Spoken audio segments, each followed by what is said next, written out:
Hello viewers, आज हम लोग सुन रहे हैं श्रीमद् भागवत महापुराण स्कंद 4 अध्याय 4 का प्रथम दिन।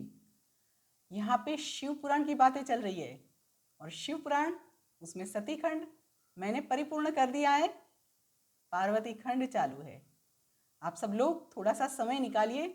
आज मैंने जो आपको बताया है, बताने वाली हूँ, सती का अग्नि प्रवेश, वो ऑलरेडी सती पुराण में आगे बताया चुका है।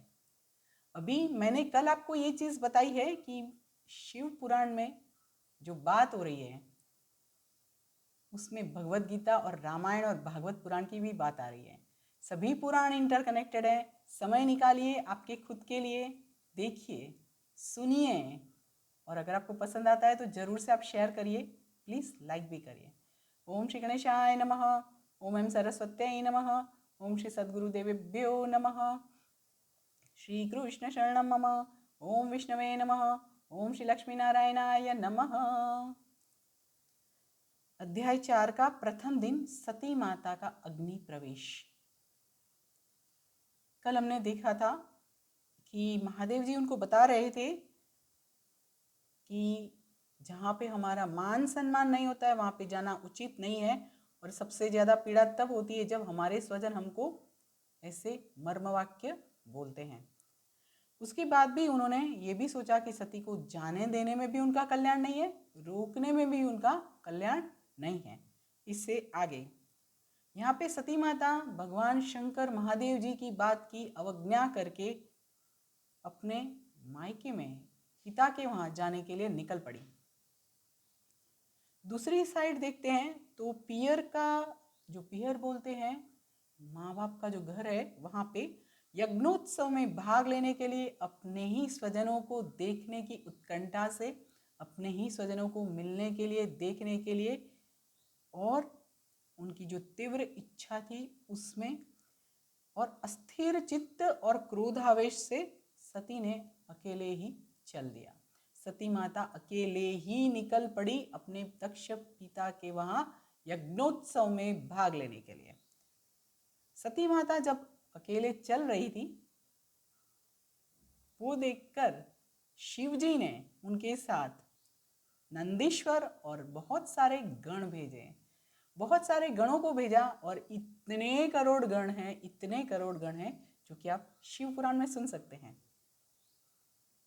जिस तरह से सती माता का प्रस्थान हुआ है उसका जो वर्णन शिव पुराण में किया गया है वो अप्रतिम है। देखिए आप, वाहन के साथ, नंदीश्वर के साथ और अनेक गणों के साथ उनको शिवजी ने दक्ष प्रजापति के वहाँ, दक्ष प्रजापति की पुत्री सती माता को, अपनी पत्नी सती माँ को भेजा शिवजी ने।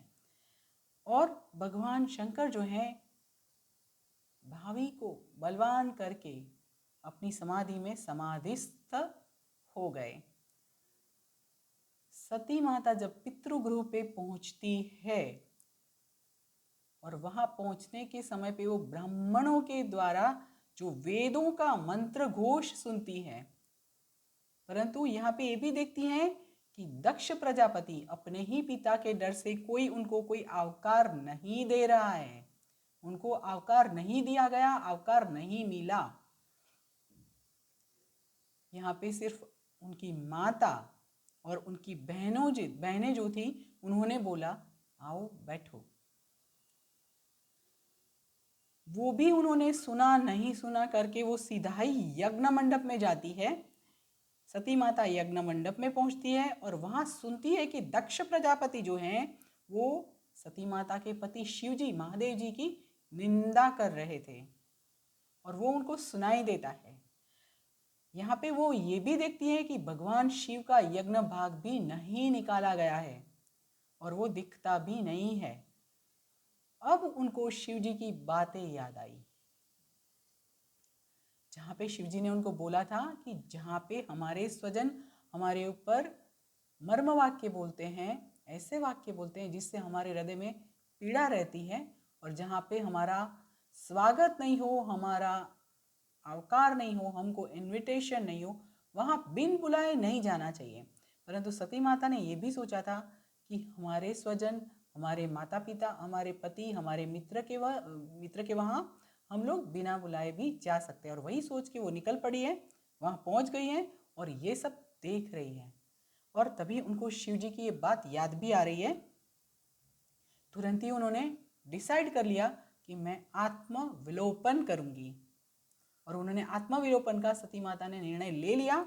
और सती माता देह त्याग करने से पहले शिव तत्व का रहस्य का विचार करके दक्ष प्रजापति को देखकर अपने पिता को कुछ बोलती हैं।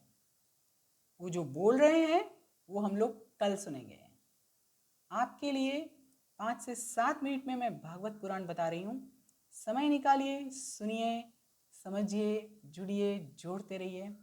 अभी के लिए मैं आपको जय श्री कृष्ण बोल रही हूँ, साथ में ओम नमः शिवाय बोलूँगी। और मेरे साथ अभी 3 बार ओम नमो भगवते वासुदेवाय भी बोलिए। ओम नमो भगवते वासुदेवाय, ओम नमो भगवते वासुदेवाय, ओम नमो भगवते वासुदेवाय, ओम नमः शिवाय, ओम नमः शिवाय, ओम नमः शिवाय। जय श्री कृष्ण।